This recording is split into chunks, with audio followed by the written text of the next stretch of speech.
Hello Ride-On people, this is audio test 1 for the new Osmo 4 action camera and DJI MIC2 wireless mic. This is a quick test over distance. Hopefully this works, and hopefully the on-bike sound will work. Going for a very quick ride because it's just started to thunder. I think we're going to get some rain.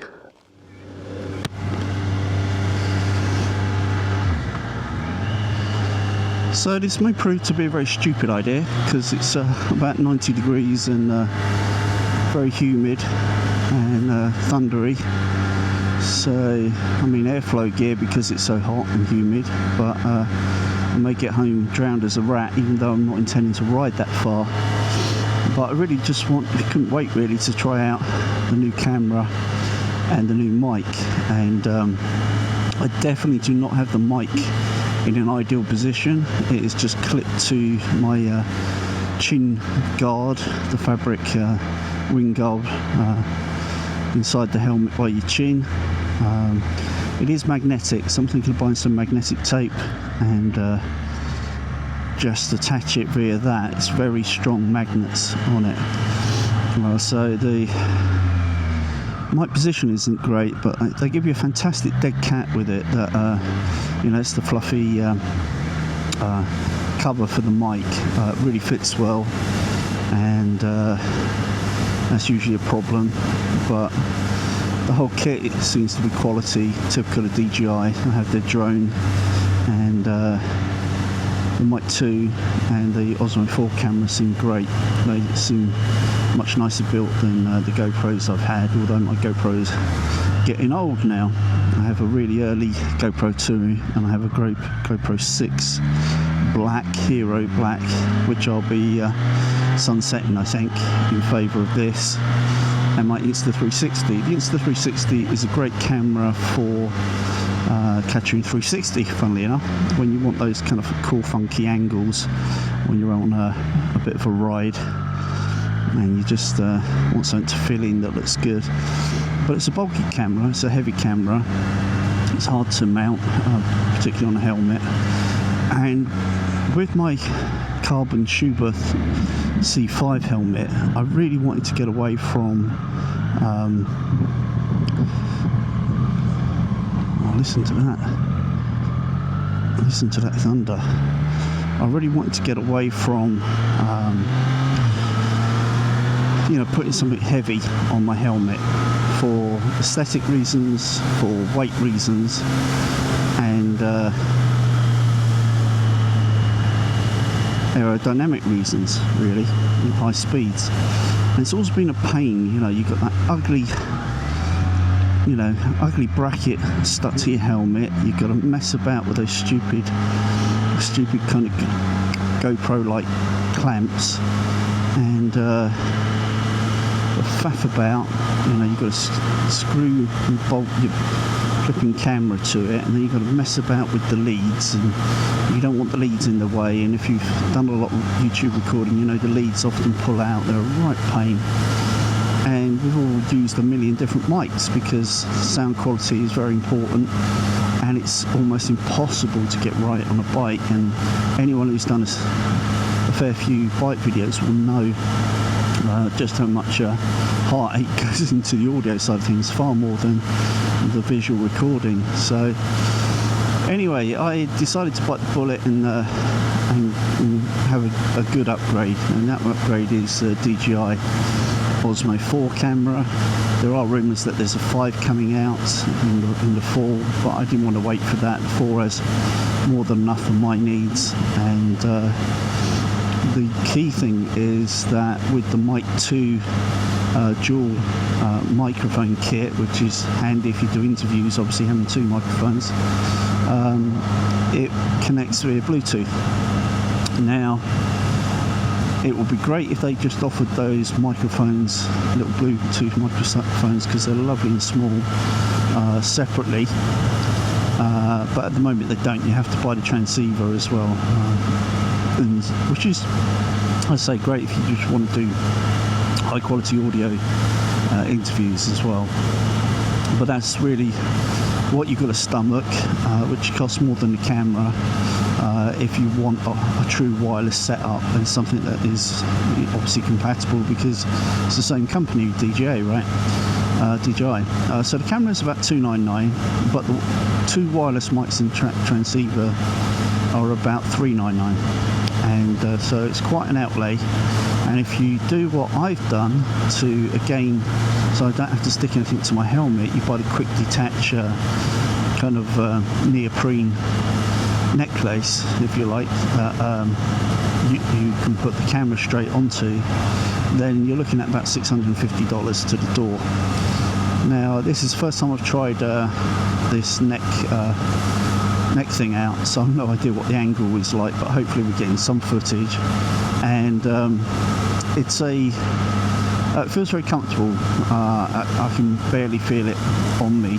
Some people have said it kind of irritates their neck a bit. I typically wear a tube around my neck, like a buff, but I'm not today. I'm just wearing it, just wanting to see whether it would be a bit scratchy, and it's totally fine. I'm not feeling it too hot so far either, even though the weather is super hot at present.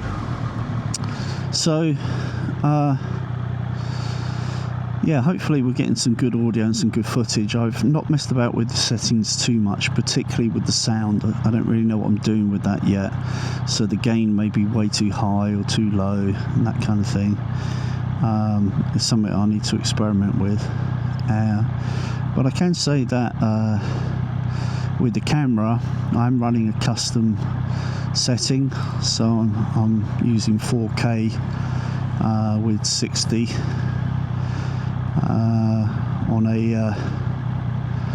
on a wide 16:9, and everything else pretty much on auto. And even though I'll typically upload to YouTube 1080, you do lose a lot in post, so by the time you've edited it and messed about with it and stuff, you can lose a fair bit of the quality. So I really wanted to just try something in 4K. And the other big upgrade I've done as well, at long last I've decided to bite the bullet, and I bought a new MacBook Air and had Final Cut Pro installed as standard. I've just only really been using iMovie all the time. I've been vlogging, and to be honest, it's totally fine for the basic stuff. But time moves on, and if you want to do nicer transitions and titles and all the rest of it stuff, you need better software, and you've got to take the time to buy that, invest in it, learn it, and get something out of it. So I'll be doing a bit of that, and I hope that it will show in my videos moving forwards a noticeable increase in quality, both audio and visual. But we'll see. I say this is only a kind of shakedown test, initial test, and I just want to I want to see does it still Bluetooth over reasonable distance, like if I'm just walking around the bike and reviewing it and giving feedback to the audience. And I wanted to see what it's like on bike, obviously, because that's the primary reason why I bought it. But I'm also got a vacation coming up in Italy, and I'd like to use it a little bit for for a personal vlog of how my vacation went. So I'm not sure that's for public consumption, but it's for my future reference when I'm in my rocking chair looking back on stuff I got up to over the years. So it can be used for a multitude of things,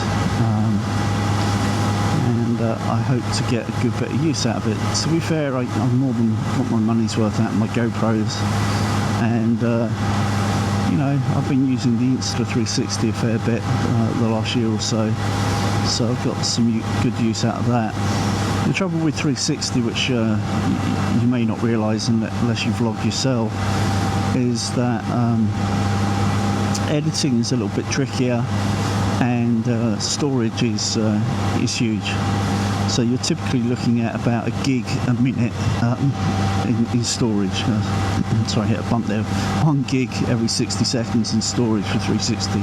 So it is a lot. Oh, it's going to rain. I'm going to get wet. Oh, this is so annoying. I'm just going to up my speed a little. I knew this was going to happen. You idiot, Rich. Ah, well, Labour Day weekend. What did I expect?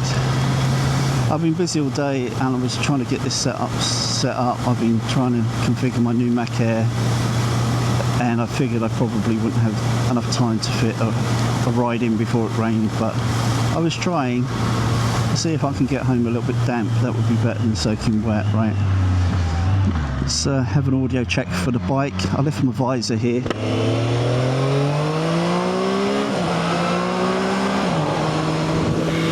Closed it. I hope you can hear some of the bike, because the trouble is once you start getting really good audio, it starts chopping out the peripheral sound, and you can't get much bike noise, so you lose a little bit of the drama. So it's a mixed bag really. You like listening to engine noise, you're probably not going to get good audio from the vlogger, and if you like good audio from the vlogger, you're not going to get the real sound that the rider is hearing.